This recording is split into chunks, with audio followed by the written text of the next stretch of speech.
So there's all kinds of ways to train. You can use normal barbells, dumbbells, kettlebells. But some of the new things that are coming out now is chaotic training, which is having oscillation and bouncing. And the bamboo bar is the way to train for that.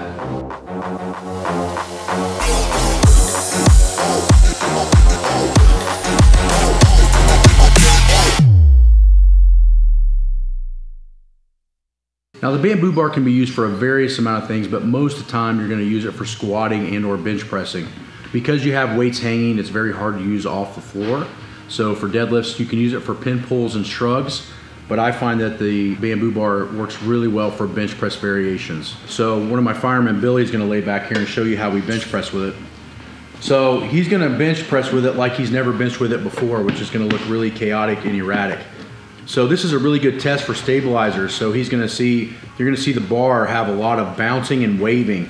He's going to be very unfamiliar with this bar. You're going to see a lot of movement back and forth, and you're going to see the weight shimmy a lot. Now because Billy's trained with me a long time, now he's going to show you that it's going to look like a normal bar. He's going to squeeze his hands really tight, and he's going to move it almost like regular weight. You're not going to see the weights jump very much, and you're not going to see it shimmy very much. This is a great bar to utilize, or a setup similar to this is great to utilize for building the stabilizers at the same rate that you build the big muscles. And that's one of the big problems, especially in the fire service, but with most anyone that trains in the gym. Their stabilizers become lackluster compared to their large muscle groups, and that's when you start getting injuries. So make sure that you have some chaotic training built into your system of what you're doing so that the stabilizers have to work just as hard.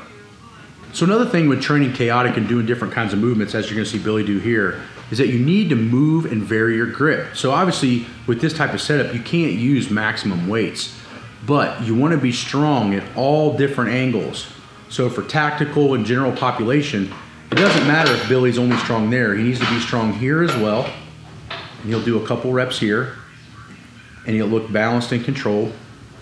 And then he also needs to be able to do a couple more reps even in narrower. So when he comes in, I'm going to put his pinky here.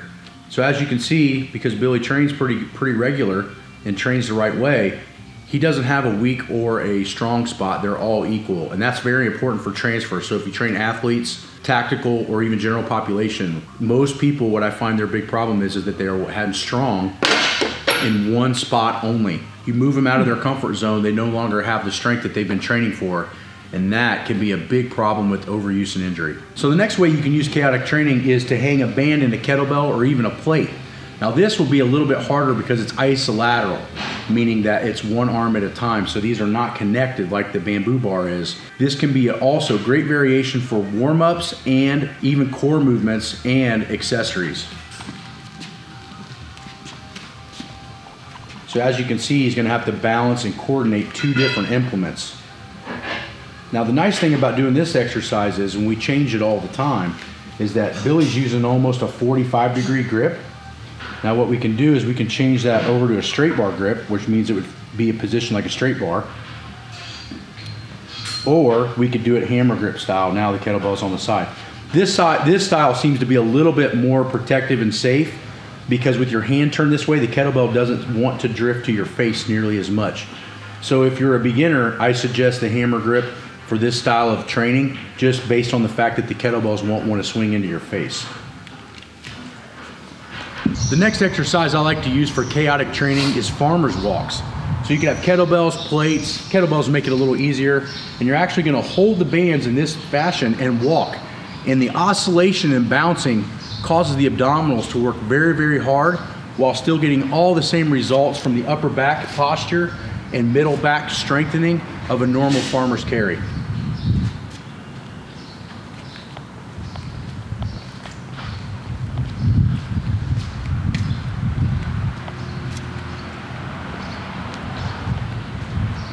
Now, one thing you don't see a lot of the times is when they do farmer's carries, they're utilizing one per side or a trap bar. But another great way to add more oblique and transverse abdominis into this, helping prevent lower back injuries, is to do it one arm at a time.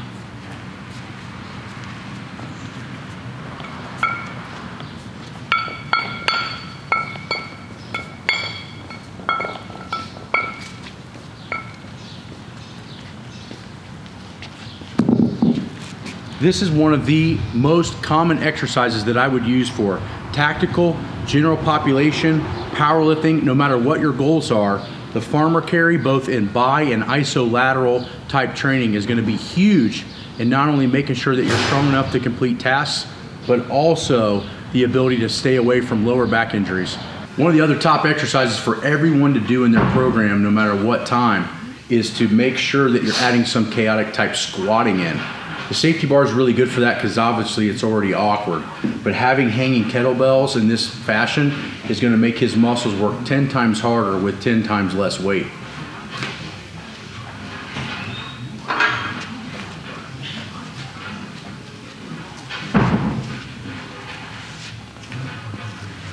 Good. So you're going to see he's pretty stable because he's done this before, but I can assure you that this, if you've never done this before, feels insanely awkward and super crazy. But those of you that don't squat because of knee pain or back issues, or maybe you used to be strong but you got a lot of arthritic or overuse issues, this is a great way to make a squat more difficult without making it heavier. And a lot of times I've seen this actually alleviate lower back and knee pain over time. Good. I use the Ultrahuman and BCAAs when I'm training, both pre and during training, to make sure that my energy level stays super high while I'm getting fatigued or while I'm in a calorie deficit. The big thing you need to take away from this video is that you need to have chaotic training in your cycles. You need to put it in because you need stabilizers just as much as you need large muscles to move. Eventually those muscles are the ones that become the nagging problems, and if they're not heavily trained, then you're gonna have to look out for injuries constantly. I find that adding this in every 3 to 5 weeks is huge in not only keeping me safe but also increasing my progress.